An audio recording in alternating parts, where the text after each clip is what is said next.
Donald Duck, the salty sailor, malcontent mallard, and wrathful waterfowl. He's by far the angriest legacy Disney character. Each day of this poor duck's life has been an array of mounting personal defeats, cruel humiliations, and repetitive injuries. It leaves one to wonder, could there be any joy in his life? Perhaps, but it's fleeting.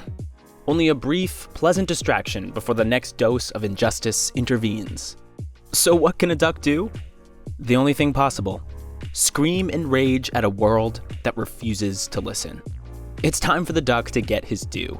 This is a chronicle of the most challenging trials, torments, and jealousies that have made Donald Duck the rage machine that he is today. Now sit back and let us unquack it all for you. Sorry. Donald's life didn't start this way. In fact, however short-lived, it started off quite pleasant. Early in Donald's life, we see he's a talented flute player with a clear appreciation of music and performing. However, his happiness is short-lived.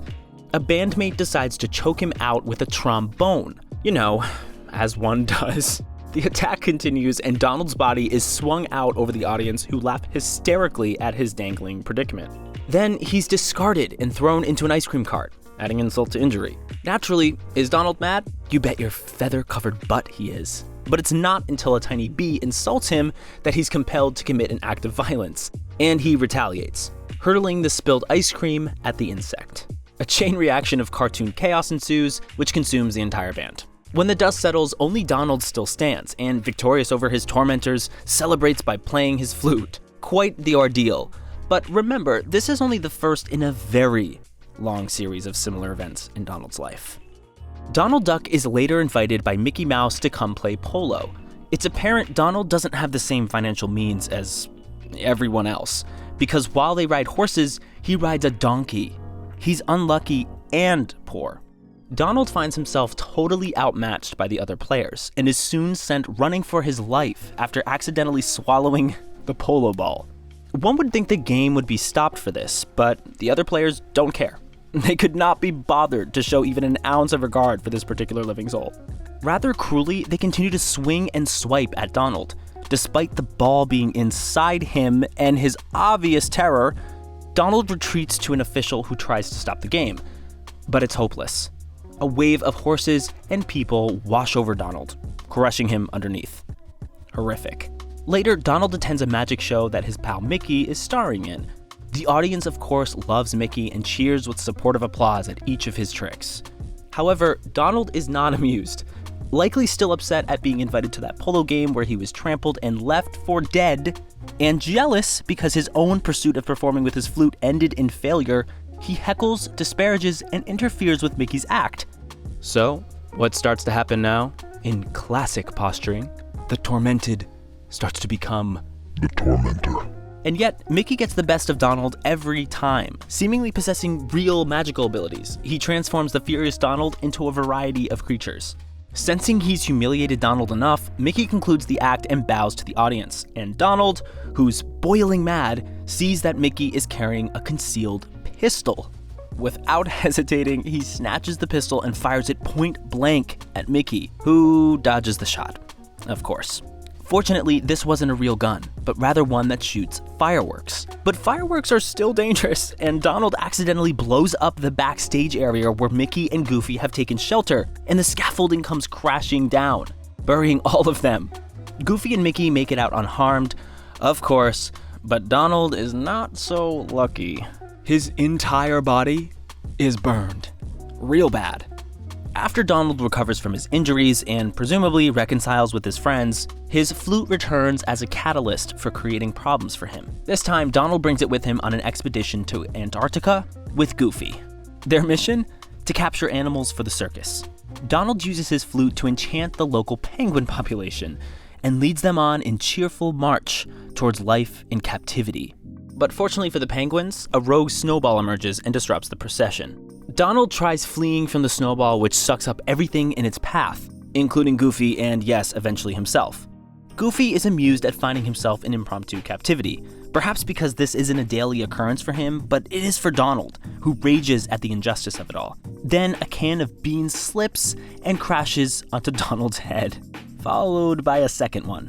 This poor fool. Could Donald be receiving irreparable damage from receiving head injuries like this? As we review other incidents in Donald's life, it would seem to be the case. One such questionable aspect of Donald's behavior is how he conducts himself while playing hockey with his nephews. In ideal circumstances, this would be a meaningful experience of bonding and playing hockey together between the previous and next generation, yada yada. However, Donald, being completely transformed by his previous misfortunes and abuses, uses the opportunity to boast and bully. Why does he do this though? Perhaps when you feel like you've been lowest on life's pecking order for so long, you will do anything to feel better about yourself, even if it's punching downward. Considering Donald's had multiple head injuries, it's a feasible assumption because he doesn't exhibit an ounce of shame. However, to Donald's surprise, his nephews aren't intimidated by him and retaliate by firing a hockey puck down his esophagus. In a scene similar to Donald's earlier experiences playing polo, his nephews predatorily pursue him with their hockey sticks to, quote, hit the puck that is inside him. Eventually, Donald is caught and smashed into the net, which collapses on top of him and traps him inside. Meanwhile, his nephews all laugh at his predicament. Viciousness, it seems, could run in the Duck family. By this point, we wonder, does Donald ever get a break from misfortune? And the answer is, not really. Even his home isn't a safe space. In what should be a simple act, settling down to have a peaceful night's sleep ends up being an excruciating ordeal for Donald. It begins with him banging the back of his head on his bed frame, and concludes with his bed exploding, with many steps in between. His misfortunes continue when, during the Second World War, he's sent on a secret mission to destroy a Japanese airfield. Look, I would not send this guy into battle unless it was for the other side, personally. There's no way this ends well for him. Also, did you know Disney made some wartime propaganda? Well, you do now. On his approach, Donald is discovered and ambushed. His helmet is shot off his head, his tail feathers blasted, and most worryingly, his scalp grazed by a bullet. Yet miraculously, Donald survives the ambush and is able to complete his mission. After concluding his tour of duty in the Pacific, Donald unwinds from the war by relaxing in a mountain winter cabin. Unfortunately, it being winter means it's cold, and Donald's only means of staying warm is to make fire. This desire to survive leads Donald into conflict with two chipmunks when he unknowingly cuts down their home for firewood. The chipmunks desperately work to save their home and eventually succeed when they create a giant snowball that flattens Donald. Again, guy, yeesh. Interestingly, this is the second time in Donald's life that he's been crushed by a giant snowball. So, credit where it's due. Not discouraged by this experience, Donald returns to the mountains and finds employment as a park ranger. He's immediately set upon by the same chipmunks who, perhaps still feeling vengeful from the earlier incident in winter, steal all of Donald's acorns that he has been entrusted with planting. Donald dutifully tries to recover the stolen goods, but in a harsh escalation, has his fingers bashed with a stick by one of the chipmunks. Despite the horrible pain, his commitment to duty remains, and he resumes his attempts to stop the theft. It doesn't go well. The chipmunks unleash a volley of acorns with enough force to pummel Donald to the ground. Judging from Donald's expression after the attack, he suffered, yet again, a brain injury, or further aggravated an existing one. Even the chipmunks, the architects of this assault, are concerned by Donald's erratic behavior. Meanwhile, Donald just laughs to himself, his mind seemingly broken at this point. And yet, after being crushed twice by malevolent little chipmunks, Donald still hasn't left the mountains. No, instead he went out and got himself a camping trailer. On one particularly sunny morning, Donald emerges from his trailer and fancies having himself a relaxing swim. The chipmunks, however, are persistent in their vengeance.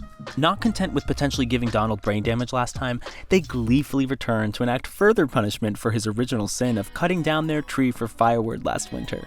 They go on to sneakily sabotage his diving board, which causes Donald to launch himself into the air and crash down through the roof of his trailer. His new trailer. Donald doesn't appear to feel the injury and trembles with adrenaline-fueled rage. In his anger, he inflicts disproportionately cruel acts upon the chipmunks, blasting them with sound by jamming them inside of his car horn, then stuffing their little bodies into a pie and whipping them up against the side of a tree. It looks painful, but the chipmunks aren't dissuaded by these attacks against them. Donald knows he's done enough and stops, but the Chipmunks are only just getting started. They drop acorns like bombs on Donald, destroying more of his property, and in doing so, he's again hit on the head. So with a justifiably manic fury, Donald tries to run the Chipmunks over in his car. But again, he just can't win, and they get the better of him. His car gets stuck on a tree and is catapulted straight into solid rock. Fun.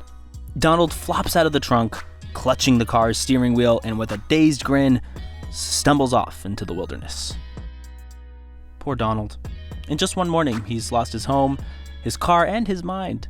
He cultivates an almost unfairly deserved reputation as just an angry blowhard who gets what he deserves. Yet, in order for anyone, especially Donald, to earn that reputation, a lot in their life would have had to go wrong. And as we've seen, a lot for him has. A lot. Donald doesn't need our mockery, he needs our empathy. And soon, before he transforms into something much, much worse. Thanks for watching, Tonglers. Remember to like and subscribe for more exclusive Tongal content. And if you're a creator, be sure to visit the Tongal website at tongal.com for some exciting opportunities.